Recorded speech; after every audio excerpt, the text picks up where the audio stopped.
सो हम आज यहाँ पे जुलाई 2021 के पेपर को एक बार डिस्कस करते हैं। कॉन्ट्रैक्ट एक्ट के अभी तक के सारे प्रोविजंस जो हमने कवर किए, ठीक है।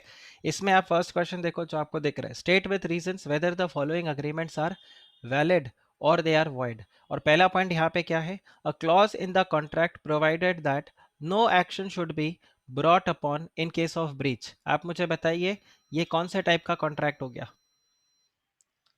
ये कौन से टाइप का कॉन्ट्रैक्ट हो गया? इज इट वैलिड और वॉइड ये particular clause? Is it valid or is it void? It is void. Why it is void? Because this is agreement in restraint of legal proceedings. Okay? So this is going to be void. फिर आप देखिए second question, हमने last class में discuss किया था ये वाला, exactly ऐसा ही पॉइंट। फिर आप ये देखिए, where two court have jurisdiction to try a suit, an agreement between the parties that the suit should be filed in one of those court alone and not in the other। अब आप मुझे बताइए ये क्या valid है या ये void है? ना ये अग्रीमेंट क्या होगा, वैलिड होगा, क्योंकि आप इसमें ये नहीं बोल रहे हो कि आप केस ही फाइल नहीं कर सकते। आप बस खाली क्या बता रहे हो कि दो कोर्ट का जुरिस्डिक्शन है और उसमें से आप एक कोर्ट के ऊपर केस फाइल कर रहे हो, तो ये आपके लिए क्या रहेगा, वैलिड रहेगा। फिर देखिए, X offers to sell his Maruti car to Y. Y believes that X has only Wagoner car but agrees to buy it। अब आप बताइए ये वैलिड है कि वॉइड है? वॉइड है। वाई? मिस्टेक। सेम एग्जांपल हमने कवर किया था, ठीक। फिर ये वाला देखो, X a physician and surgeon employs Y as an assistant on a salary of 75,000 per month for a term of 2 years। Y agrees not to practice as surgeon and physician during these 2 years। ये valid है कि void है? This is a valid contract। Why? Because this is exception to agreement in restraint of trade। Module से उठा हुआ example है, exactly same, right. फिर और देखते हैं यहाँ पे क्वेश्चन, ये देखो, explain the term contingent contract with reference to the Indian contract act with the help of an example and also discuss the rules relating to the enforcement. तो last class में मैंने आप लोगों को पढ़ने को बोला था, ये देखो 7 मार्क का सेम क्वेश्चन आ गया, what is contingent contract, right, straight forward question. फिर अगर आप यहाँ पे देखो, ये पार्ट अभी तक हमने कवर नहीं किया तो हम ये आगे देखेंगे। अभी तक जितना हमने कवर किया मैं उसके पॉइंट्स आपसे यहाँ पे डिस्कस करना चाहता हूँ। देन ये अभी अपने पास आएगा, प्रोबेबली कल के लेक्चर में हम इसको कवर करेंगे। आई थिंक ये इतना ही है। अब आप बताओ, ये इतने से टॉपिक्स जो हमने डिस्कस किए, 12 या 13 लेक्चर्स हुए, उसमें से भी आप देखो ये आपका क्वेश्चन नंबर 1 तो स्ट्रेट अवे आपके लिए फिट हो गया यहाँ पर। और आपको बस खाली यहाँ पर रीजन देना होगा कि ये वैलिड है तो क्यों है, वॉइड है तो क्यों है, बस सिंपल सा पॉइंट आपको यहाँ पे ध्यान रखना है। Okay, so this is how it goes. तो आपको यही प्रिपरेशन अपना बराबर रखना होगा so that you don't make mistake, and आगे आप मिस्टेक यहाँ मतलब इस टाइप का एरर आपसे वहां पे नहीं हो। तो आपका रीजनिंग अगर स्ट्रांग है तो there will be no problem at all. Okay, अब हम यहाँ पे डिस्कस करते हैं क्वासाई कॉन्ट्रैक्ट को, ठीक है। और क्वासाई कॉन्ट्रैक्ट के अंदर एग्जाम में अगर आप देखो तो क्वेश्चन आपको यहाँ पर दिखेगा। क्वासाई कॉन्ट्रैक्ट आपका सेक्शन 68 से शुरू होता है और ये एंड हो जाता है सेक्शन 72 पे। अभी सेक्शन वाइज भी अगर आपको याद रखना है तो आप याद रख सकते हो, अदरवाइज जैसा बेसिक प्रोविजन है हम उसको भी कवर कर सकते हैं। आई थिंक इसके पहले तक के सारे पॉइंट्स तो ये देखो, ये 7 मार्क्स के लिए आया था। This was asked in July 2021 and this was for 7 marks. और मैं आपको मतलब गारंटी दे सकता हूँ एक एक पॉइंट्स जो हम यहाँ पे क्लास में डिस्कस कर रहे हैं उससे बाहर कुछ भी नहीं आएगा। लाइक कोई ऐसा नहीं कि मैं यहाँ पे खुद की ज्यादा तारीफ कर रहा हूँ या मैं किसी को क्रिटिसाइज कर रहा हूँ, but I am just saying that हम यहाँ पे पढ़ी उस हिसाब से रहे। मतलब आपके सामने अगर आप देखो तो मॉड्यूल का हम एक एक वर्ड एक एक एग्जाम्पल को यहाँ पे डिस्कस कर रहे हैं, आरटीपी को कर रहे हैं और जो पास पेपर से उसको कवर कर रहे हैं। तो इतना अगर हम प्रिपेयर कर लेते हैं तो एग्जाम आपके लिए पक्का श्योर शॉट बहुत इजीली आपके लिए क्लियर होगा। प्लस हम जितने वैरायटी के एग्जाम्पल्स को यहाँ पे डिस्कस करते हैं उससे हमारा अंडरस्टैंडिंग बहुत ही क्लियर होना चाहिए, क्रिस्टल क्लियर यहाँ पे होना चाहिए। एनीवे हम क्वासाई कॉन्ट्रैक्ट पे आते हैं। तो क्वासाई कॉन्ट्रैक्ट में अगर आप देखो तो सेक्शन 68 से सेक्शन 72 तक के सारे सेक्शंस यहाँ पर आते हैं। Now I will just share दो सेक्शन वाइज विद यू, तो आपको यहाँ पर याद हो जाएगा। तो देखो section 68, then we have section 69, then we have section 70, then we have section 71, and we have section number 72. अब आप में से जो स्टूडेंट्स मुंबई से अपना सीए का कोर्स कर रहे हो, आप लोगों को WRO नंबर मिला होगा। कुछ स्टूडेंट्स होंगे जो साउथ से होंगे, उनका SRO नंबर होगा। कुछ ईस्ट साइड से होंगे, उनका ERO नंबर होगा, और कुछ नॉर्थ से होंगे, उनका NRO नंबर होगा। आप लोग ये ध्यान रखो, ICAI कहाँ पे है? नॉर्थ में है, तो यहाँ पर आप देखो NRO। सबसे पहले तो ये देख लेना, NRO finance minister, NRO finance minister, ये याद रहेगा। NRO FM, will you able to remember this? ठीक है, 68, 69, 70, 71, 72 क्वासाई कॉन्ट्रैक्ट 68 से 72, और आप देखो NRO FM। ठीक है, अब N stands for the necessity, necessity which has been provided। ठीक है, it has been provided to either a minor or any other person who is not competent to contract। तो यहां पर आ जाता है आपके पास सेक्शन 68 और क्वासाई कॉन्ट्रैक्ट रहेगा। आपने किसी माइनर को नेसेसिटी प्रोवाइड किया, अब आप उस नेसेसिटी की रिकवरी कर सकते हो, जो भी आपने वैल्यू उसको प्रोवाइड किया है, पर वो वैल्यू कैसे रिकवर करोगे आप? Only from the property of the minor can not be held liable.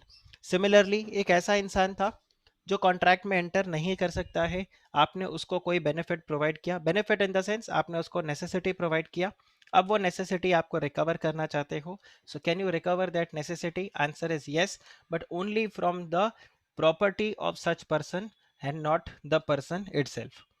Second आ जाता है आपका रिम्बर्समेंट। ठीक है, नेक्स्ट आपके पास आ जाता है रिम्बर्समेंट। रिम्बर्समेंट किस चीज का? देखो, you have paid some amount on behalf of the other person, and why you have paid that amount? Because you were interested in that particular case।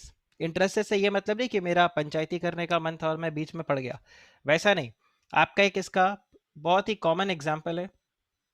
C there is अ टीनेंट। ठीक है, टीनेंट एक landlord के घर पे रहता है, करेक्ट?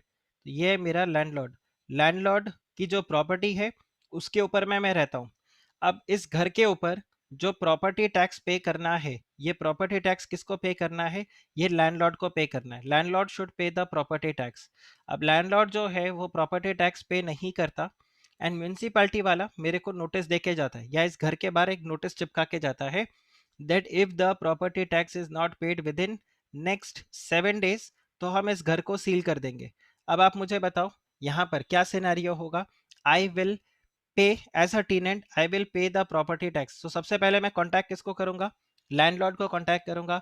लैंडलॉर्ड का phone वगैरह अगर नहीं मिलेगा या वो प्रॉपर्टी टैक्स पे करने से मना करेगा, so I will pay this property tax within 7 days to the municipality, let's say BMC, मैं उसको यहाँ पर पे कर दूंगा, and later on I will recover this property tax from my landlord. या मैं बोलूंगा जो मैं रेंट आपको पे कर रहा हूँ उसमें मैं डिडक्ट करके ये अमाउंट आपको पे करूंगा।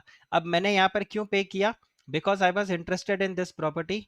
ठीक है, यहाँ पर अगर इस जगह पे सील हो जाता, देखो प्रॉपर्टी भले ही लैंडलॉर्ड को बिलोंग करे, बट रह मैं यहाँ पे रहा था, तो यहाँ पर मैंने टैक्स को जो था वो पे कर दिया, ताकि मेरे अनडिस्टर्ब पोजेशन मेरे पास यहाँ पे रहे।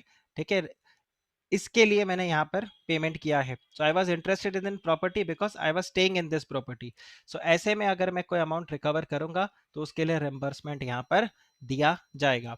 इसका और एक एग्जाम्पल आप ले लो। सपोज मैं कहीं बाहर घूमने के लिए गया हुआ हूँ और पीछे से मेरे घर में आग लग जाता है। ठीक है, और मेरा जो नेबर है वो यहाँ पर फायर ब्रिगेड वगैरह को बुलाता है और आग को बुझवाता है, and all those things. Now when I come back, do you think I should pay that amount to him? Answer is yes, क्योंकि मेरा उसका घर जो है वो एडजेसेंट है, चिपका हुआ है, राइट? अब एक दीवार का ही फर्क है सिर्फ। तो अगर मेरे घर में आग लगते जाती तो उसके घर में भी आग लग सकता था, तो फायर ब्रिगेड को अगर उसने बुलाया तो आई कैन नॉट से अच्छा वो तो तुमने बुलाया, मैंने थोड़ी ना बोला था। तो ये वाला पॉइंट यहाँ पर आ जाएगा। नेक्स्ट आ जाता है ऑब्लिगेशन ऑफ द पार्टी। ठीक है, basically for a non gratuitous act. ठीक है, so this is obligation of a party जिसने क्या किया है, एक्सेप्ट किया है एक नॉन ग्रेटिटुअस एक्ट।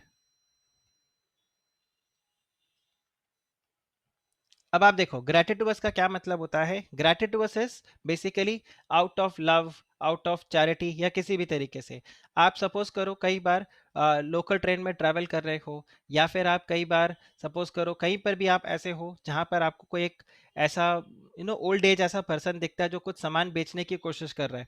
आपको उस चीज़ की ज़रूरत भी नहीं, आप बिना प्राइस पूछे उससे एक पेन ले लेते हो। सपोज मैं तो कई बार ऐसा करता हूँ, एक पेन परचेज कर लेता हूँ और फिर 100 रुपीज़ उसको दे देता हूँ। अब I know that pain is not worth rupees 5 rupees also, but फिर भी मैं वो पेन लेके उसको 100 रुपीज़ वहाँ पे कर देता हूँ। Why? Because this is my gratuitous act. ठीक है, मतलब मैं बदले में यहाँ पे कुछ रिटर्न एक्सपेक्ट नहीं कर रहा हूँ, तो ग्रेटिटुअस एक्ट हो गया। लेकिन अब एक और एग्जांपल दे सकता हूँ। अब सपोज करो मैं आपको लॉ पढ़ा रहा हूँ, you come and ask me that sir ये बीसीआर के लिए भी आप थोड़ा सा मुझे गाइड कर दो, कैसे पढ़ना है क्या पढ़ना है। दो it is not my subject, I just give you a basic guidance. ठीक है, तो वो क्या हो गया, वो नॉन ग्रेटिटुअस एक्ट हो गया।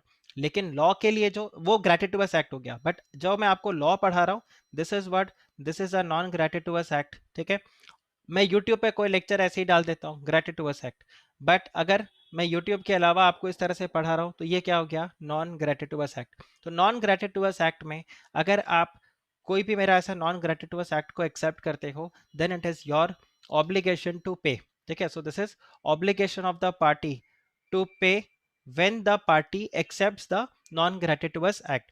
आप किसी रेस्टोरेंट में गए, वहां रेस्टोरेंट के अंदर टेबल पे बिस्लरी का बॉटल रखा हुआ था और आप वो बिस्लरी के बॉटल को कंज्यूम कर गए। ठीक है, अब वो बिस्लरी का बॉटल कई बार होता है कि आपको कॉम्प्लीमेंट्री दिया जाता है। जैसे आप अगर 5 स्टार वगैरह में जाओगे तो वहां पर आजकल ऐसे बिस्लरी का बॉटल वो रख देते हैं, 200 मिलीलीटर वाला बॉटल रख देते हैं, you can drink water from that and they don't charge you for it.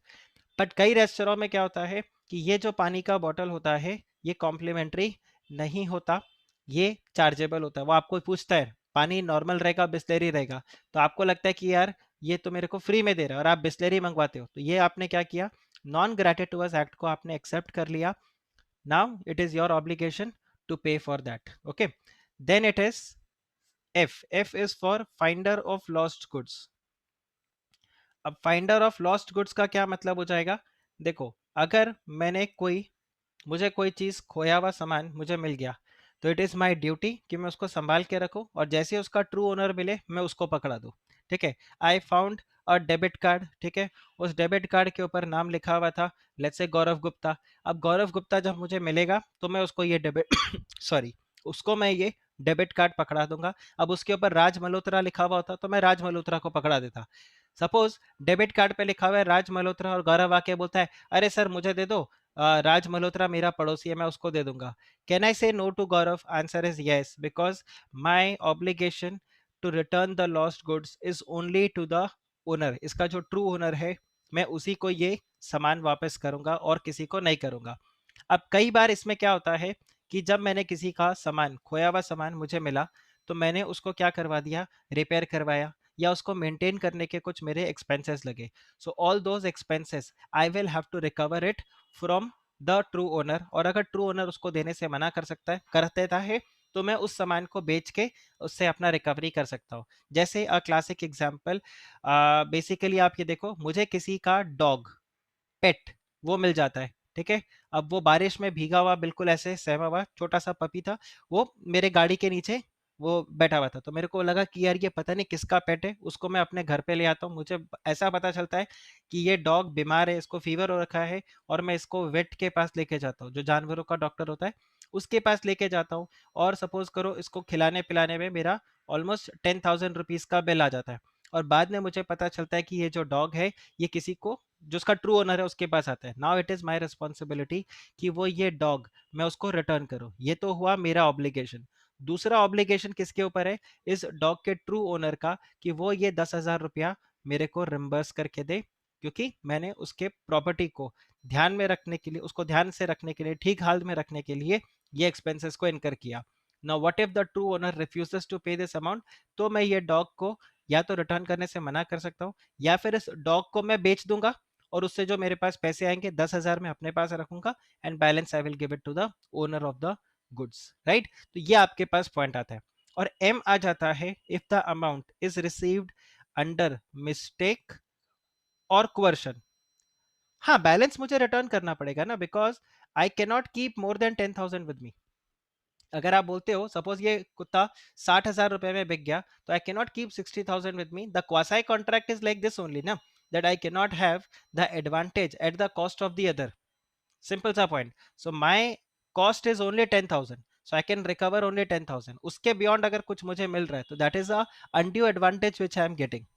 तो वो लॉ मना करता है, वो बोलता है कि फिर 50,000 रुपया आप उसको रिटर्न करो। ठीक है। नेक्स्ट आता है कि अगर मिस्टेक या कोअर्शन के अंदर आपको कोई भी अमाउंट मिल गया तो आपको उसको क्या करना पड़ेगा, रिफंड करना पड़ेगा। तो सपोज 10 लाख रुपए का कोई मेरा वॉच था जो मैंने आपको जबरदस्ती लेट्स से 1 करोड़ रुपए में बिकवा दिया। ठीक है। तो अब अगर आप बोलते हो कि नहीं ये कॉन्ट्रैक्ट को मैं अवॉइड करूंगा, कोवर्शन लगा है, मेरा कंसेंट फ्री नहीं था, तो एक काम करो, ठीक है, 10 लाख रुपए जो भी आपका अमाउंट आपने मुझे पे किया 1 करोड़, मैं आपको वो रिटर्न करूंगा। बट आपकी भी तो ड्यूटी है कि वो वॉच आप मुझे रिटर्न करो।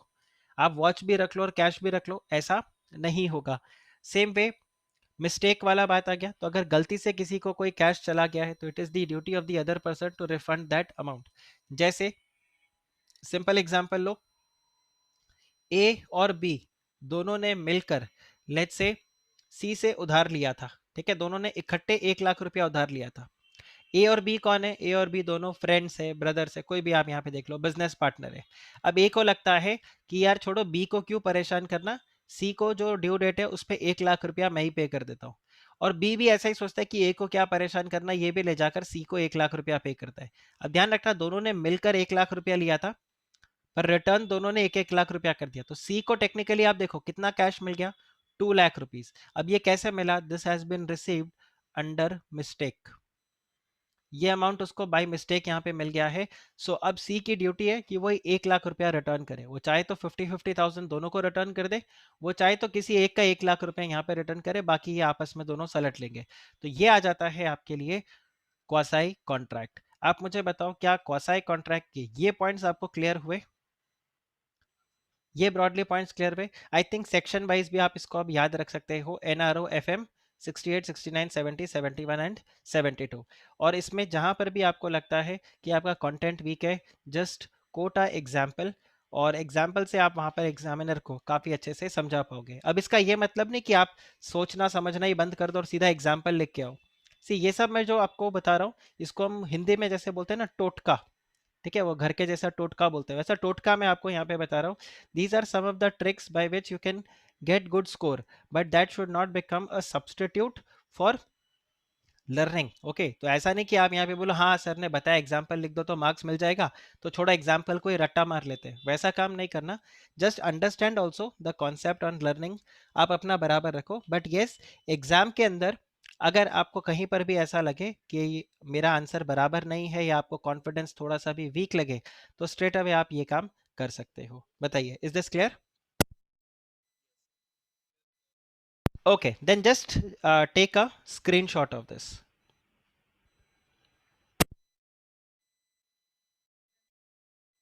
ओके,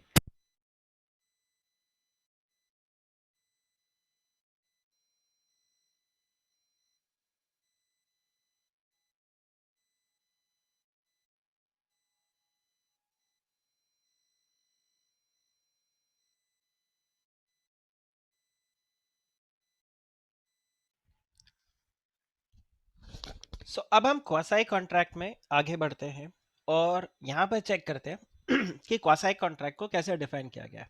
तो ये वाला पार्ट जो आप देखोगे क्वासाई कॉन्ट्रैक्ट में, ये बहुत अच्छे से यहाँ पर आपको समझाया गया है that a valid contract must contain all the essential elements. ठीक है, जैसे कि एक ऑफर होना चाहिए, एक्सेप्टेंस होना चाहिए, capacity of the party to enter into the contract होना चाहिए, कंसिडरेशन होना चाहिए, फ्री कंसेंट होना चाहिए।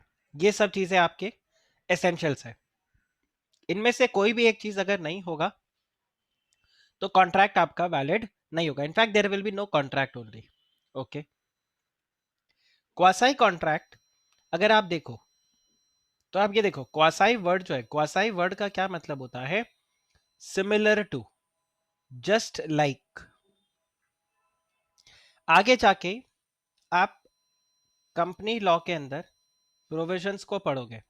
एक होता है कोर्ट और एक होते हैं ट्राइब्यूनल्स। ठीक है, एक है कोर्ट, एक है ट्राइब्यूनल्स। अगर आप कोर्ट की बात करोगे तो जैसे आप देखते हो, Bombay high court, supreme court, district court, Delhi high court, ये सब आप जो हाई कोर्ट्स वगैरह देखते हो, ये हो गए कोर्ट। और एक होता है ट्रिब्यूनल्स, जैसे नेशनल कंपनी लॉ ट्रिब्यूनल। फिर आप जैसे देखोगे national company law appellate tribunal. फिर आप देखोगे सिक्योरिटीज एपेलेट ट्रिब्यूनल, सैट, ये सब आप देखोगे। ठीक है, ये सारे क्या है? These all are quasi court. In fact income tax appellate tribunal, जहां पर हो सकता है 5 साल के बाद, 10 साल के बाद आप में से कोई प्रैक्टिस कर रहा हो, तो देखो, अगर कोर्ट में जाना है तो you have to be an advocate. अगर आप एडवोकेट नहीं हो तो आप कोर्ट में किसी के लिए केस नहीं लड़ सकते। हालांकि उनके भी कुछ कुछ एक्सेप्शंस है। अभी कल को आप बोलोगे ओ माय गॉड, मैं तो परेश रावल अपना केस खुद ही लड़ रहा था। सो देर आर सर्टेन एक्सेप्शन कि अगर कोई आपका केस को लड़ने से मना कर दे, you don't find any lawyer, तो आप कर सकते हो। या फिर आपको किसी पे भरोसा नहीं, किसी लॉयर पे भरोसा नहीं और आप बोलते हो मुझे इस इंसान पे भरोसा है, तो there are exceptions. But prima facie अगर आप देखोगे तो कोर्ट में प्रैक्टिस करने के लिए you need to be an advocate, but tribunal में प्रैक्टिस करने के लिए you need not be an advocate. इसीलिए ट्राइब्यूनल्स के अंदर आपको company secretaries, chartered accountants, lawyers, correct, इसी तरह से कॉस्ट एंड मैनेजमेंट अकाउंटेंट, ये सब आपको यहाँ पर मिलेंगे। एडवोकेट्स भी यहाँ पर प्रैक्टिस करते हैं। अब एडवोकेट और लॉयर के अंदर भी डिफरेंस है। There is something called as सनत। सनत का क्या मतलब होता है? तब आप जब लॉ क्लियर करते हो तो आप बन जाते हो लॉयर। फिर जब आप सनत ले लेते हो तो आपको राइट मिल जाता है, एक तरीके से लाइसेंस मिल जाता है एक इंडिपेंडेंट प्रैक्टिस करने का, एडवोकेट की तरह। तब आप कोर्ट में जा सकते हो। सो एडवोकेट और लॉयर में डिफरेंस होता है। तो वहां पर आपको ऐसे लॉयर्स भी मिलेंगे, एडवोकेट्स भी मिलेंगे। जैसे चार्टर्ड अकाउंटेंट, क्या आप सीए बनते ही ऑडिटर बन जाते हो क्या? Answer is no. आप सीए बनते हो, फिर सीए बनने के बाद कुछ प्रैक्टिस में जाते हैं, कुछ एम्प्लॉयमेंट में जाते हैं। तो जो प्रैक्टिस में जाते हैं खाली वो लोग जाके आगे ऑडिटर बनते हैं। तो सेम चीज ऐसा ही होता है कि ये किसी ने लॉ कंप्लीट कर लिया, लॉ करने के बाद कुछ लोग एडवोकेट बन जाते हैं और कुछ लोग यहाँ पे लॉयर ही रहते हैं। तो ये आपका केस है। बट एनीवे, मुद्दे की बात ये है कि क्वासाई कोर्ट के अंदर अगर आपको जाना है तो आपको एडवोकेट होने की जरूरत नहीं है। जैसे मैं आपको बताऊं, मेरा इन तीनों में प्रैक्टिस है। ठीक है, आई प्रैक्टिस इन दीज थ्री। आप में से कोई शायद इसमें प्रैक्टिस करेगा फ्यूचर में जाके, हो सकता है यहाँ पर भी आप मेरे को मिलो यहाँ पर। सो यहाँ पर प्रैक्टिस करने के लिए we don't have to be an advocate. तो कल को कोई बोले अरे आप कैसे केस लड़ सकते हो, आप तो एडवोकेट ही नहीं हो, तो हम क्या बोलेंगे? हम कोर्ट में केस नहीं लड़ रहे, हम ट्राइब्यूनल में केस लड़ रहे हैं। And what is tribunal? Tribunal is quasi court. It is just like a court but it is not a court. Therefore you need not be an advocate to appear before these tribunals. Point आया समझ में आपको guys? ये point समझ में आया आप लोगों को? ठीक है, अब इसी को कट कॉपी पेस्ट आप देखो। देर इज अ कॉन्ट्रैक्ट और कॉन्ट्रैक्ट के आपके कुछ एसेंशियल्स आपको बताए गए हैं कि ये चीजें होनी जरूरी है। और फिर आता है क्वासाई कॉन्ट्रैक्ट। अब ये जो क्वासाई कॉन्ट्रैक्ट है, ये क्वासाई कॉन्ट्रैक्ट में ये एसेंशियल्स में और these essentials may not be present. ठीक है, बट फिर भी ये क्या हो जाएगा? ये एक वैलिड कॉन्ट्रैक्ट होगा। सी, नॉर्मल कॉन्ट्रैक्ट में क्या होता है? एसेंशियल्स होंगे तो ही वो एक वैलिड कॉन्ट्रैक्ट बनेगा। जैसे अगर आप एक एडवोकेट हो तो ही आप एक वहां पर वैलिड रिप्रेजेंटेटिव हो। बट क्वासाई कॉन्ट्रैक्ट में you may be an advocate, you may not be an advocate. Same way quasi contract के अंदर यू मे और may not have the essential elements of the contract, but still वो एक valid contract होगा। अब ऐसा क्यों? तो आप एक चीज बताओ, कैसे एक chartered accountant income tax appellate tribunal में चला जाता है? कैसे एक कंपनी सेक्रेटरी या chartered accountant securities appellate tribunal में चला जाता है या एनसीएलटी में चला जाता है, नेशनल कंपनी लॉ ट्राइब्यूनल? क्योंकि वहां पर लॉ बोलता है, लॉ बोलता है कि एक नॉन एडवोकेट भी वहां पे जा सकता है। इनफैक्ट कल को अगर आपको वहां पर पेशी होना पड़े, even if you are not a professional, आप खुद अपने पर्सनली अपने बिहाफ पे भी जाके वहां पे बात कर सकते हो। So same thing goes here कि यहाँ पर it is presumed by law. यहाँ पर जो कानून है वो आपको इस कॉन्ट्रैक्ट को वैलिड बोलता है, जबकि उसमें ये एसेंशियल एलिमेंट्स शायद सारे के सारे प्रेजेंट हो ही ना। Guys, is this clear?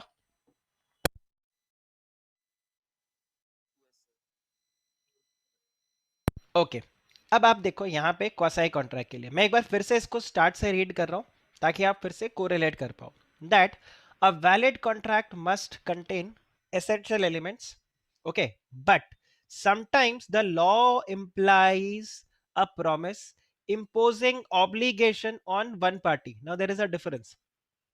जब आप कॉन्ट्रैक्ट में एंटर करते हो, both the parties have the right, both the parties have the obligation, but जब आप क्वासाई कॉन्ट्रैक्ट में जाते हो, one party will have the right, the other party will have the obligation. ये पॉइंट आपको ध्यान रखना है जब आप क्वासाई कॉन्ट्रैक्ट को डिफाइन करोगे, कि कई बार क्या होता है, the law implies a promise imposing obligation on one party and giving the right in favour of the other, जबकि वहां पर कोई ऑफर नहीं था, कोई एक्सेप्टेंस नहीं था, कोई जेन्युइन कंसेंट नहीं था, कोई लॉफुल कंसिडरेशन एटसेट्रा, यानी कि एसेंशियल एलिमेंट्स के कोई भी चीज वहां पर प्रेजेंट है ही नहीं। इनफैक्ट लॉ आगे क्या बोलता है, हो सकता है उनके बीच में कोई अग्रीमेंट, कोई प्रॉमिस भी ना हो, मतलब ना तो ऑफर हो ना तो एक्सेप्टेंस हो। अब आप सोचो, ऑफर एक्सेप्टेंस के बिना तो अग्रीमेंट भी नहीं बनेगा।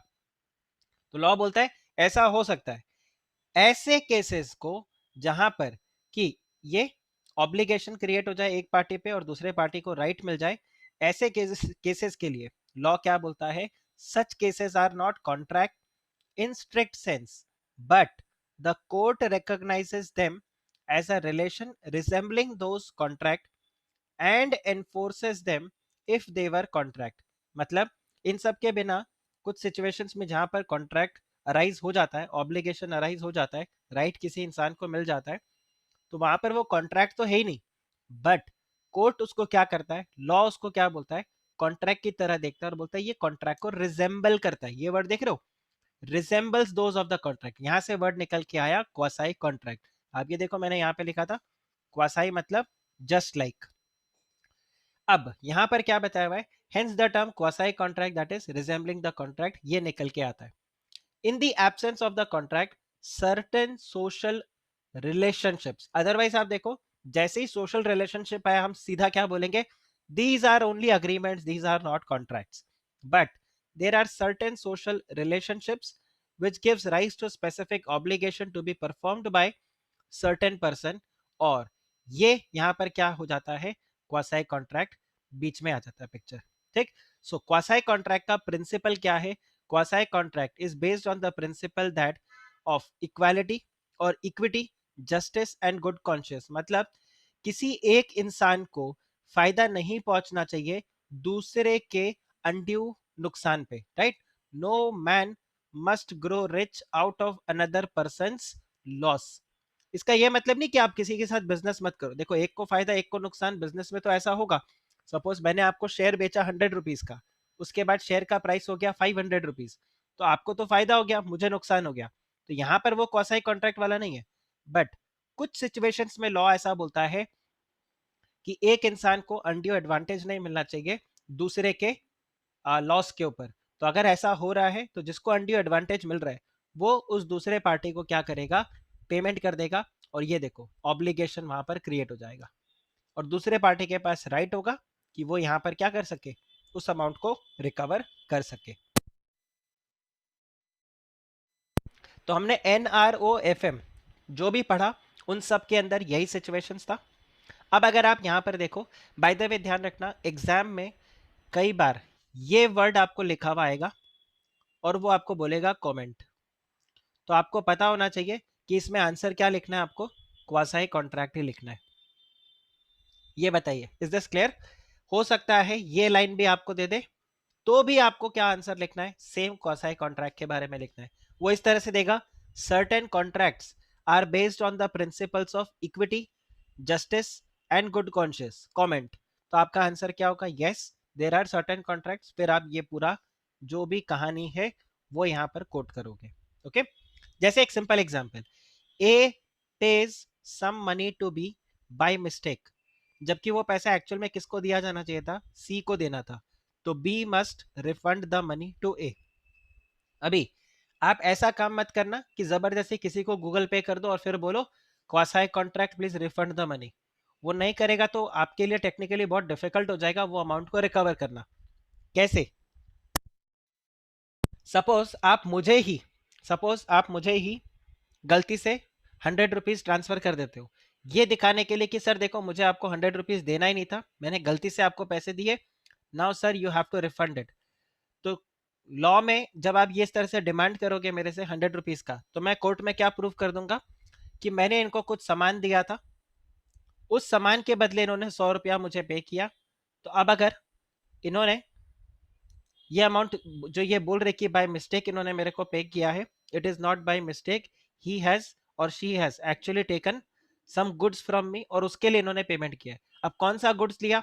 भाई मेरे पास चॉकलेट था, इन्होंने मेरे से डेयरी मिल्क ले लिया और बोला सर 100 रुपए मैं आपको गूगल पे कर देता हूँ या गूगल पे कर देती हूँ। तो उसके लिए अब कैसे आप प्रूफ करोगे कि आपने ये चॉकलेट लिया ही नहीं? तो जैसे मैंने आपको बताया ना, लॉ थ्योरेटिकली जो आप पढ़ते हो वो एक साइड है, वो नॉर्थ पोल, और लॉ जो प्रैक्टिस होता है वो होता है साउथ पोल। तो ऐसा आप कुछ कांड करना मत कि हम थोड़ा सा डेमो लेके देखते हैं। डेमो के लिए आप मूवीज देखो, वहां से डेमो निकालो और एकदम मस्त मस्त आप कॉन्ट्रैक्ट एक्ट को और बाकी सारे प्रोविजंस को भी कनेक्ट करते जाओगे।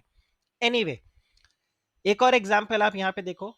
टी एक ट्रेड्समैन है जो क्या करता है, सी के घर पे कुछ गुड्स को छोड़ देता है, गलती से बाय मिस्टेक उसने कुछ गुड्स को छोड़ दिया। सी को लगता है कि ये तो उसका खुद का सामान है और उठा के वो उन गुड्स को कंज्यूम कर लेता है। अब जैसे ही उसने इस गुड्स को कंज्यूम किया, सी is now bound to pay for these goods. अब आप बोलोगे सर टी कैसे प्रूव करेगा कि उसके तरफ से जो गुड्स थे वो सी के घर में गलती से छूट गए? ऑफ कोर्स ये प्रूफ किया जाएगा, तभी ये चीज रिकवरी हो पाएगा। वो सीसीटीवी के बेसिस पे प्रूफ कर सकता है और वॉट एवर द केस में भी, बट अल्टीमेटली प्रूफ ये प्रूफ होना पड़ेगा कि सी ने गलती से, मतलब टी ने गलती से सी के घर में ये गुड्स को छोड़ दिया और सी ने उस गुड्स को खा लिया। तो यहाँ पर सी is bound to pay for these goods. तो ये सब क्या होगा, क्वासाई कॉन्ट्रैक्ट। क्योंकि देखो यहाँ पर ए को देख लो, चाहे आप यहाँ पे टी को देख लो, उनको क्या हो रहा है, लॉस हो रहा है। क्यों? ए ने गलती से बी को पैसे दे दिए, अब अगर बी रिफंड नहीं करे तो ए को तो नुकसान होगा। अब ऑब्वियस बात है सी को तो तब भी उसको पे करने, चाहे उसने गलती से बी को पे किया हो या नहीं किया हो। सिमिलरली टी ने, जो ट्रेड्समैन है जिसने सी के घर में गुड्स को गलती से रख दिया, अब ये सामान वो लेकर आया था कि वो उसको बेचेगा, उससे वो पैसे कमाएगा और उससे वो अपने सप्लायर को पेमेंट करेगा और जो प्रॉफिट है वो अपने घर लेकर जाएगा। अब बताओ सी ने उन गुड्स को कंज्यूम कर लिया, तो इसके तो पैसे उसको मिलने नहीं है। तो लॉ यहाँ पे क्या करेगा, सी के ऊपर और यहाँ पे बी के ऊपर ऑब्लिगेशन क्रिएट करेगा कि आप पैसे रिफंड करो या फिर जो गुड्स है उसको आप उसके लिए गुड्स को पेमेंट करो, गुड्स का पेमेंट करो टू दिस ट्रेड्समैन। आप बताइए, is this clear? I am sorry मेरा वॉइस थोड़ा सा अजीब हो रहा होगा because I am facing little difficulty in speaking right now, breathlessness मेरे को फील हो रहा है, but I hope I am still able to communicate what I want to say, the concept. ये क्लियर है आप लोगों को?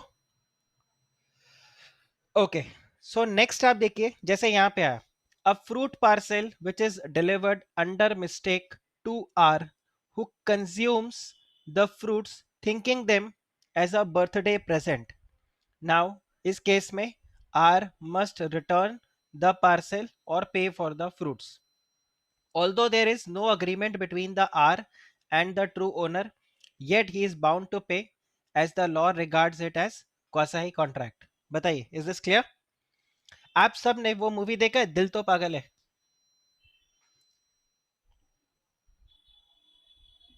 नहीं? ओके, आप लोग शायद उस वक्त, I don't know how many of you were born when this movie was there, 1998 था I think, anyway nobody, so ठीक है। अरे बाप रे बाप, thank you for giving me the feeling of a Oldi.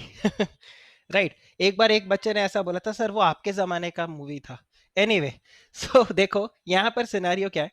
दिल तो पागल है मूवी में क्या होता है, शाहरुख खान एक पेस्ट्री शॉप में या किसी बेकर में जाता है, जैसे मेहरबान बेकरी है वहां पर चला गया, और वहीं पर माधुरी दीक्षित भी जाती है। अब होता क्या है, हाउ डू आई एक्सप्लेन, ये आइसक्रीम लेता है, शाहरुख खान आइसक्रीम परचेज कर रहा होता है, और माधुरी दीक्षित केक परचेज कर रही होती है। माधुरी दीक्षित केक क्यों परचेज करती है, क्योंकि इसके काका या इसके पापा का बर्थडे होता है, तो वो बर्थडे केक लेना होता है।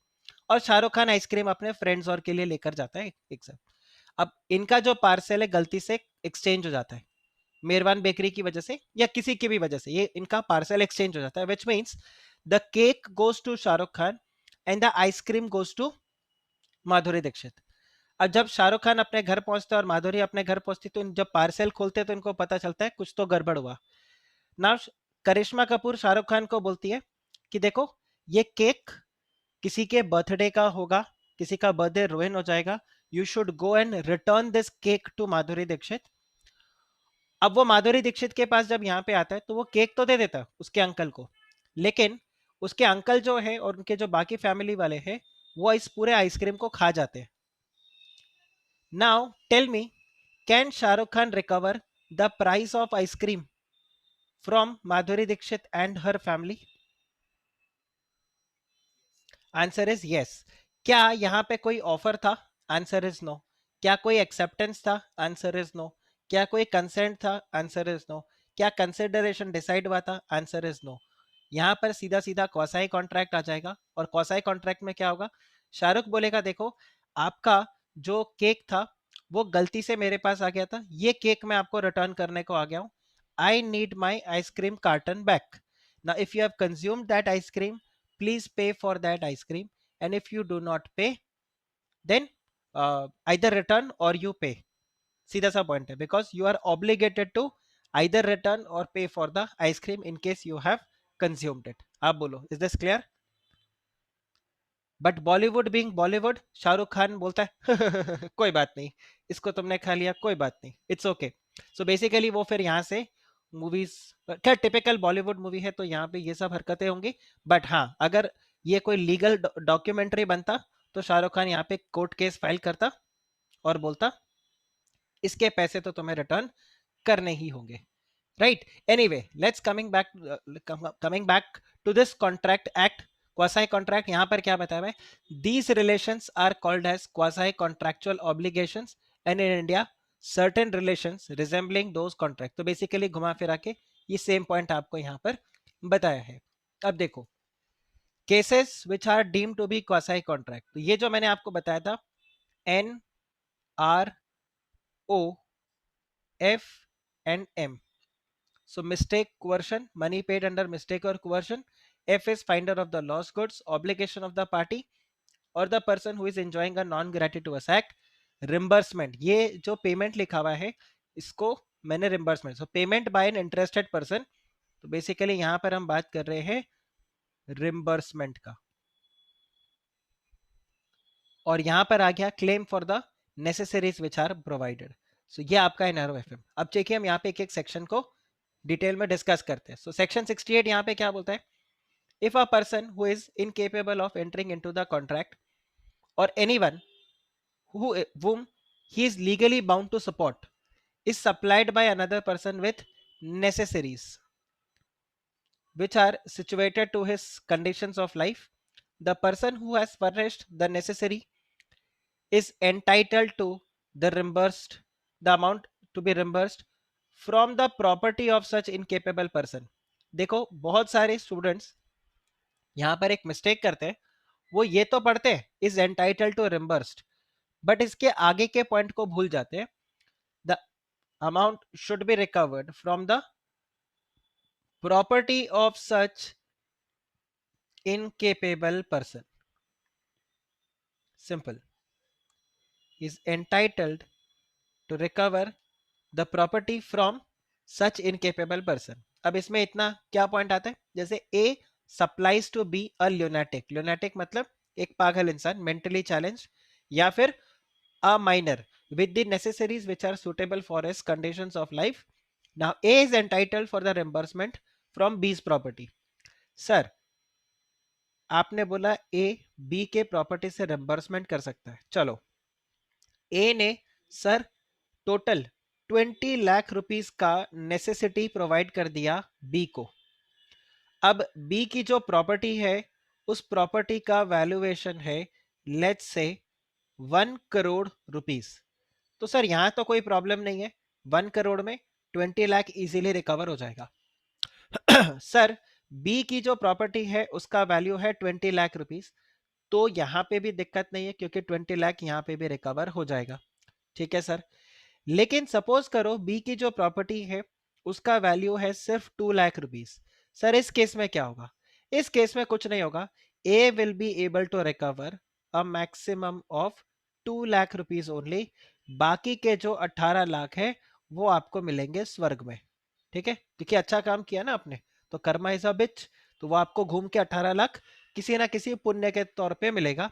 लेकिन legal recovery in terms of amount आप नहीं कर पाओगे, maximum 2 lakh can only be recovered property. आप बी को कोर्ट केस नहीं फाइल कर सकते। सपोज बी अगर माइनर है, जब वो मेजर बन जाता है तो भी आप उसको ये नहीं बोल सकते जब तू छोटा बच्चा था, छोटी चड्डी पहनता था, बड़ी शरारत करता था, तो तेरे को 20 लाख रुपया का नेसेसिटी प्रोवाइड किया, तेरे प्रॉपर्टी से 2 लाख तो रिकवर हो गया, बचा हुआ 18 लाख कब देगा, तो यहां पर लॉ क्या बोलेगा, ये रिकवरी नहीं हो सकता। Is this clear, is this clear, right? तो ये पॉइंट आ जाता है। Now to establish the claim, अब एक और पॉइंट यहाँ पे आप देखो मैंने ऊपर सर्कल करके रखा है कि आपने क्या प्रोवाइड किया हो, नेसेसरी प्रोवाइड किया हो, necessary which is suited for his condition of life, उसकी जीवन धारा को ठीक ठाक रखने के लिए जो नेसेसिटी प्रोवाइड किया जा रहा है सिर्फ वही रिकवर कर पाओगे। अगर आपने कोई लग्जरी प्रोवाइड किया तो वो आप रिकवर नहीं कर पाओगे। और दूसरा आपको ये भी प्रूव करना होगा कि जिस माइनर को या जिस ऐसे किसी पार्टी को जिसको आप लीगली बाउंड हो सपोर्ट करने का, who is not capable of entering into the contract, उसको जब आपने कोई नेसेसिटी प्रोवाइड किया उसके पास वो नेसेसिटी उस वक्त नहीं था। If the person already had the necessity, in that case if you are providing then it is not a valid contract, मतलब तब रिकवरी आप नहीं कर पाओगे। Suppose it is food, suppose it is food, B के पास already food था और आप उसको बोलते हो नहीं नहीं नहीं नहीं ये फूड छोड़ो, मैं जो फूड दे रहा हूँ वो खाओ, तो यहाँ पर आप ये नहीं बोल सकते मुझे ये पैसा रिकवर करना है इसकी प्रॉपर्टी से। Why? Because B already had the food और आप उसको वो फूड रिटर्न करके या उसके फूड को सेट असाइड करके दूसरा सामान उसको दे रहे थे और अब आप क्लेम मांग रहे हो, तो ये नहीं रहेगा। तो आपको एक तो ये प्रूफ करना होगा नेसेसिटी है, और दूसरा आपको ये प्रूफ करना होगा that this was already not present with him when the contract was made। अच्छा, यहाँ पर एक और चीज ध्यान रखना, आई थिंक ये पहले भी मैंने शायद आप लोगों को बताया है, दैट एडुकेशन इज नेसेसिटी। आप ध्यान रखना, एडुकेशन इज अ नेसेसिटी। फिर अगर आप चेक करो फ्यूनरल का जो एक्सपेंसेस है, दिस इज ऑल्सो नेसेसरी। ठीक है, तो ये सारे जो पॉइंट्स है ये आपको यहाँ पर ध्यान रखना। तो नेसेसिटी का सिर्फ ये मतलब नहीं रोटी कपड़ा मकान, इसके अलावा एडुकेशन और फ्यूनरल भी आपके लिए नेसेसिटी के अंदर ही काउंट होगा। नेक्स्ट आप देखिए payment by an interested person, जिसको मैंने क्या बताया था, रिम्बर्समेंट। ठीक है, अब अगर आप यहाँ पे रिम्बर्समेंट का देखो तो मैंने सेम एग्जांपल दिया, a person who is interested in the payment of money by another with another is bound by the law to pay, and who therefore pays it is entitled to be reimbursed by the another। इसका simple example जो मैंने आपको दिया था landlord वाला, जो simple सा point है हियर, ये थोड़ा सा अगर आपको कॉम्प्लिकेटेड लगता है तो आप सिंपल देखो, there is a person, what this person has done, this person has made some payment. ठीक है, and this payment is made on behalf of another person।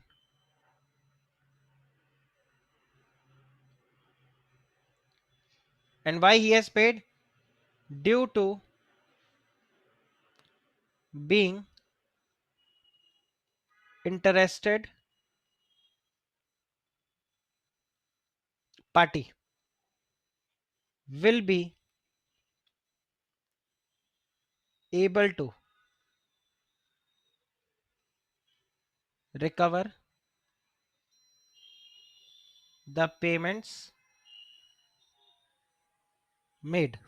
ये आया समझ में? ये आया समझ में? And the other party is bound to reimburse. और उसके बाद में आप चाहो तो एग्जाम्पल लिख के आ जाओ. Does this make sense? अगर आप ये लिख सकते हो तो बहुत अच्छी बात है. नहीं तो देखो इसी पॉइंट को मैंने सिंपल लैंग्वेज में यहाँ पे दे दिया कि एक इंसान है जिसने कुछ पेमेंट किया है. किसके बिहाफ में किया है? किसी और इंसान के बिहाफ में पेमेंट किया. और क्यों किया? क्योंकि वो उस पेमेंट के अंदर एक इंटरेस्टेड पार्टी था. वो इस अमाउंट को रिकवर कर पाएगा जो कि उसने दूसरे के बिहाफ में किया है. And the other party is bound for reimbursement. तो आप यहाँ पे देखो इस इंसान के पास तो आ गया the other party has got the obligation. जब मैं बोलता हूँ the other party is bound to pay and when I say this person will be able to recover, इसका मतलब हो गया उसके पास है राइट. और आप देखो एक पार्टी के पास राइट, दूसरे के पास ऑब्लिगेशन, ये तो क्या हो गया? This is quasi contract. Sorted? Is this clear? Okay.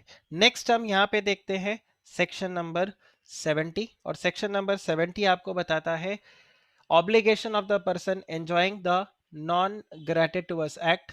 और यहाँ पर बता रहा है when a person lawfully does anything for another person और delivers anything to him not intending to, ये देखो, not intending to do so gratuitously, या फिर मैं कुछ लॉफुली काम कर रहा हूं. See, when I am teaching you law, ये हो गया ग्रेटिटुअस नॉन ग्रेटिटुअस एक्ट. बिल्कुल ये आपने मेरे को बोला सर मेरे कुछ इकोनॉमिक्स में डाउट्स है सर, उसको क्लियर कर दोगे क्या? मैंने बोला ठीक है, डाउट्स है तो मैं क्लियर ही कर दूंगा.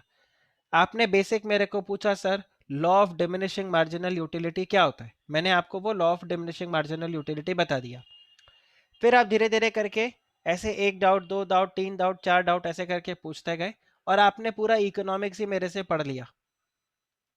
Now you are bound to pay because this was a non gratuitous act. Of course मेरे को ये चीज़ प्रूफ करना पड़ेगा कि मैंने इस इंटेंशन से नहीं पढ़ाया था कि आप मेरे को फीस ना दो, और आपको ये प्रूफ करना होगा कि मैंने तो उसी इंटेंशन से इनसे डाउट्स पूछा था कि ये शायद मुझे फ्री में पढ़ा रहे, कि इसमें कोई फीस मेरे को पे नहीं करना होगा. तो ये पॉइंट आपको यहाँ पर ध्यान रखना है. So in terms of this obligation of a party, ठीक है, where a person lawfully does anything to another or delivers anything to him not intending to do gratuitously and such other person enjoys the benefit thereof, the latter is bound to pay the compensation to the former in respect of or to restore the things or done delivered. तो दिल तो पागल है वाला scene याद आ जाएगा. ठीक है.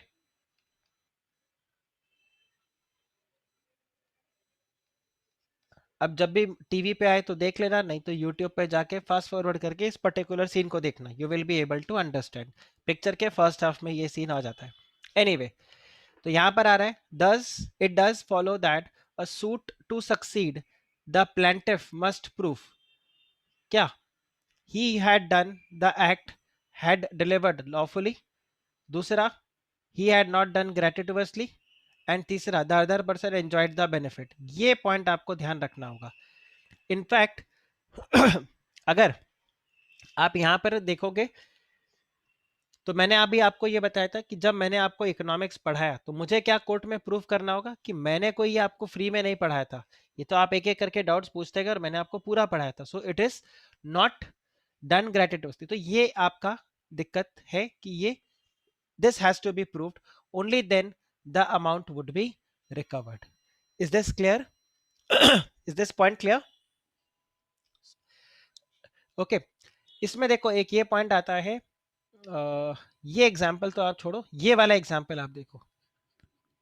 A tradesman leaves the goods at B's house by mistake. B treats the goods as his own. Now he is bound to pay to A for them or return the goods. ये example आप यहाँ पर ध्यान रखना। ये वाला जो case है, इस केस में क्या हुआ था बेसिकली, के एक गवर्नमेंट एम्प्लॉय था और इस गवर्नमेंट एम्प्लॉय ने, मतलब बेसिकली गवर्नमेंट एम्प्लॉइज में आपको जॉब से निकाला नहीं जाता है। आपने कई बार न्यूज़ में ऐसा सुना होगा कि गवर्नमेंट ने डिसाइड किया है कि इनको अर्ली रिटायरमेंट दे दिया या वीआरएस इनको दे दिया, वॉलंटरी रिटायरमेंट स्कीम लेने को बोल दिया। तो गवर्नमेंट जॉब से आपको निकाला नहीं जाता, आपको ऐसा हो सकता है प्री रिटायरमेंट कर देंगे, तो आपको यहाँ पर रिटायर कर दिया। तो जो गवर्नमेंट जॉब से था, कि जो गवर्नमेंट सर्वेंट था, इसको कंपल्सरी रिटायरमेंट यहाँ पर दे दिया। अब जब इसको कंपल्सरी रिटायरमेंट दिया तो एक तरीके से आपने देखो इसको जॉब से निकाल दिया गया है। अब के क्या बोलता है, मैं गवर्नमेंट के अगेंस्ट केस फाइल करूंगा, और वो कोर्ट में केस फाइल कर देता है। तो लेट्स से केस फाइल करेगा तो अलग अलग कोर्ट्स में जाएगा, पहले डिस्ट्रिक्ट कोर्ट में, फिर हाई कोर्ट में। तो सपोज करो हाई कोर्ट में जब ये गया, तो हाई कोर्ट में it was the judgement was given in favour of this employee, government employee के। और उसको क्या बोला कि नहीं नहीं, गवर्नमेंट को बोला गया इसको आप रिस्टोर करो, इसको काम धंधे पे लगाओ। गवर्नमेंट ने कोर्ट के ऑर्डर पे इसको काम धंधे पे तो लगा दिया, but he was given no work. और फिर क्या हुआ, इसको सैलरी मिलते गई। In the mean time government पहुंच गया सुप्रीम कोर्ट में, और सुप्रीम कोर्ट में केस फाइल किया, और वहां पर केस कौन जीता, गवर्नमेंट। और बोला कि नहीं, के को जॉब से जो निकाला आप लोगों ने, जो इसको कंपल्सरी रिटायर किया, वो सही था। अब क्या बोला गया यहाँ पे कि जब हाई कोर्ट के ऑर्डर के बाद इसको जॉब पे बैठाया गया और इसको सैलरी दी गई, और इसने कोई काम वगैरह इसको कोई अलॉट नहीं किया था, किसी ने कोई काम वगैरह इससे करवाया नहीं, तो वो सारा का सारा जो सैलरी है वो इसको यहाँ पर क्या करना पड़ा, रिटर्न करना पड़ा। ये देखो, हाई कोर्ट के ऑर्डर के बाद से लेके सुप्रीम कोर्ट के ऑर्डर तक जो भी इसको सैलरी मिला, वो सब इसको यहाँ पर क्या करना होगा, रिटर्न करना होगा। अब आप देखो, where K, a government servant, was compulsorily retired by the government, he filed a writ petition. Writ petition क्या होता है, आप हाई कोर्ट में writ petition फाइल करते हो अगर आपका राइट्स आपको नहीं दिया जाता, तो आप क्या कर दोगे, writ petition फाइल कर दोगे। सपोज करो मुझे पता चल रहा है कि मेरे राइट्स मुझे नहीं दिए जा रहे, कुछ भी हो सकता है इसके अंदर, जैसे right to example right to vote, और मुझे वोट करने से मना किया जा रहा है, तो मैं क्या करूंगा, मैं हाई कोर्ट में जाऊंगा, मैं रिट पिटीशन फाइल करूंगा, और मैं क्या बोलूंगा कि मेरा एक राइट है जो संविधान ने मुझे ये राइट दिया है, और ये राइट मुझे नहीं मिल रहा। हालांकि रिट्स के ऊपर काफी सारे पॉइंट्स आते हैं, बट एज ऑफ नाउ आप यहाँ पे देखो कि ये मेरा जो मूल सिद्ध अधिकार है वो मुझे नहीं दिया जा रहा है, उससे मुझे वंचित रखा जा रहा है, तो आप मेरे को इसके लिए रेमेडी दो। तो वहां पर रेड पिटिशन फाइल होता है। तो के को भी यही लग रहा था कि उसको गलत तरीके से जॉब से निकाला जा रहा है, उसका राइट है कि वो 60 साल तक यहाँ पे काम करे, अभी वो 45 ईयर्स का ही है, और उसको आप बोलते हो रिटायर हो जाओ, और आपने उसको निकाल दिया जॉब से, तो गलत तरीके से निकाला है। उसने कोर्ट में रेड पिटिशन फाइल किया, and he also obtained an injunction against the order. तो इंजंक्शन हम लोगों ने ऑलरेडी वर्ड पहले पढ़ लिया है कि आपको रोका जाएगा, कि ये जो ऑर्डर आपने गवर्नमेंट ने दिया इसको जॉब से रिटायर करने का, इसके अगेंस्ट एक स्टे ऑर्डर लग गया। नाउ ही वाज रीइंस्टेटेड, मतलब उसको जॉब पे वापस ले आए, और उसको सैलरी भी दिया गया, बट आप देखो he was given no work. And in the mean time government went for an appeal, और अपील कहाँ किया, सुप्रीम कोर्ट में, क्योंकि रेट पिटिशन पहले हाई कोर्ट में जाएगा फिर सुप्रीम कोर्ट में। तो फिर ये डिसाइड किया गया कि ये जो गवर्नमेंट ने के को यहाँ पे निकाला है ये करेक्ट था। तो हाई कोर्ट के ऑर्डर के बाद जो भी इसको सैलरी दिया गया था, वो सारा का सारा सैलरी के को यहाँ पर रिटर्न करना पड़ा। Guys, is this clear, is this clear? Okay, अब आप देखिए यहाँ पे next, responsibility of the finder of the lost goods. तो ये भी मैंने आपको ऑलरेडी बताया कि जो भी finder of the lost goods है उसके पास ये ड्यूटी है, the person has to take proper care of the property as a man of ordinary prudence would take. मतलब एक समझदार इंसान जिस तरह से अपनी प्रॉपर्टी का ध्यान रखेगा, बिल्कुल उसी तरह से आपको उस लॉस्ट प्रॉपर्टी का ध्यान रखना है। Then he has no right to appropriate the goods, मतलब उसके पास कोई भी ऐसा राइट नहीं होगा कि वो गुड्स को उठा के बेच दे किसी को भी, राइट। एंड जैसे ही उसको ट्रू ओनर मिलेगा, it is his responsibility to return the goods to the owner as soon as it is found. अब अगर सपोज करो I am a finder of lost goods और मेरी कस्टडी से गुड्स चोरी हो गया, तो क्या मेरे से पैसा रिकवर किया जा सकता है? Answer is yes. दो एग्जाम्पल्स हैं, दोनों एग्जाम्पल्स आप देखना एग्जाम के लिए बहुत इंपॉर्टेंट है। पहले वाला यहाँ पे क्या था, H picks up a diamond on the floor on F's shop. अब एग्जाम के अंदर जो था वो डायमंड की जगह वॉलेट आ गया था। तो बेसिकली क्या हुआ, सपोज करो मेरा एक कैफे है, मेरे कैफे में आप आए और आपको एक वॉलेट मिला, ठीक है, और वो वॉलेट आपने क्या कर दिया, मेरे को लाकर दे दिया कि देखो ये किसी का वॉलेट है, ठीक है, राज मल्होत्रा नाम लिखा हुआ है, ये वॉलेट किसी का है, एक काम करो ये वॉलेट आप संभाल के रखो, राज मल्होत्रा पक्का ढूंढते ढूंढते यहीं पर आएगा अपना वॉलेट ढूंढते हुए, तो जब वो आ जाएगा तो आप उसको ये वॉलेट पकड़ा देना। ना who is finder of the lost goods, you और me? Who is the finder of the lost goods? आप हो।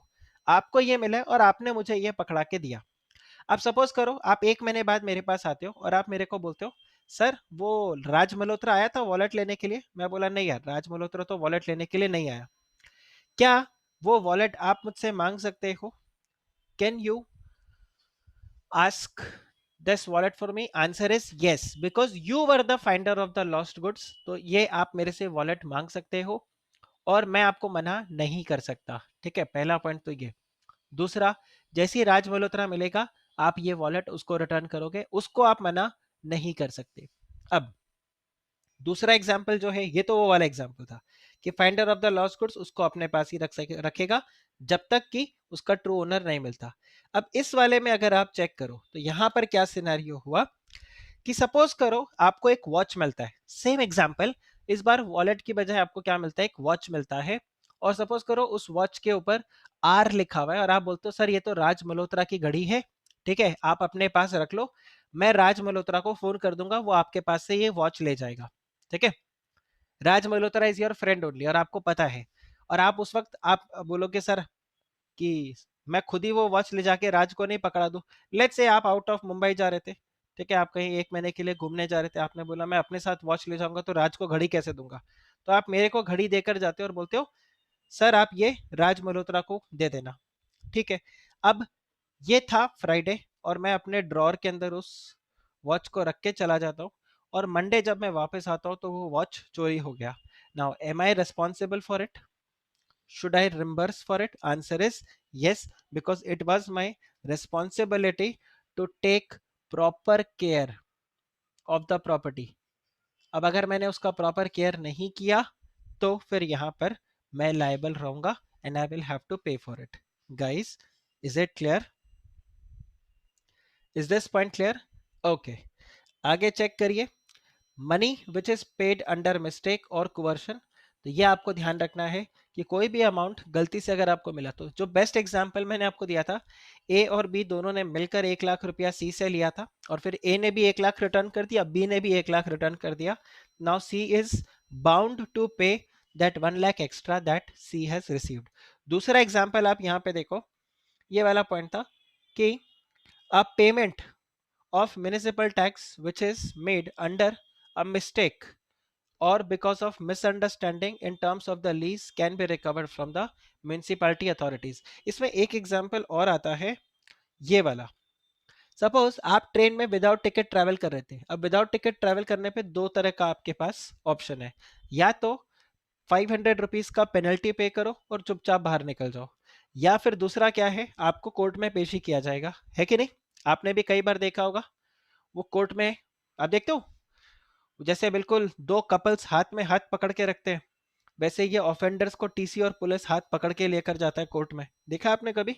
अंधेरी साइड में ऐसा बहुत बार होता है, अंधेरी बोरीवली में, वो बिल्कुल इतना जोर से, तो मैं सही बता रहा हूँ, बैंड स्टैंड पे राज और सिमरन भी एक दूसरे का हाथ नहीं पकड़ते जितना जोर से ये लोग हाथ पकड़ के ले जाते हैं, ठीक है, मेरे को लेकर नहीं गए बट देखा मैंने ऐसा, तो वो हाथ पकड़ के लेकर जाते हैं। अब एक इंसान जो सपोज विदाउट टिकट ट्रेन में ट्रैवल कर रहा था और उसको टीसी ने पकड़ा और बोला चलो 500 रुपया निकालो पेनल्टी, वो बोलता है मैं 500 रुपीज पे नहीं करूंगा, आपको मन है तो मेरे को कोर्ट में ले जाओ। वो बोलता, अब टीसी बोलता है नहीं नहीं कोर्ट वोट में मैं नहीं ले जाऊंगा, उतना टाइम नहीं है मेरे पास, आप एक काम करो 500 रुपया पे करो, और उससे 500 रुपया रिकवर किया जाता है। Now this is what, this is a kind of वसूली दैट यू हैव डन, और अगर वो इंसान कोर्ट में केस फाइल करेगा तो उसको 500 रुपया रिटर्न मिल सकता है। तो ये देखो, in case where T was travelling without ticket in a tram car and on checking he was asked to pay 5 rupees as penalty to compound the transaction. Compound मतलब पाप धोने के लिए जो आप पेमेंट करते हो उसको। T filed a suit against the corporation for the recovery on the ground that it was extorted from him. आया समझ में? उससे ये जबरन पैसे लिए गए, coercion, and the suit was decreed in his favor, मतलब it was given his favor। Decree का मतलब होता है कोर्ट का ऑर्डर आ गया, चलो पैसे रिटर्न करो इसके, तो उसको हम बोलते हैं डिक्री। आप बताइए, इज दिस क्लियर?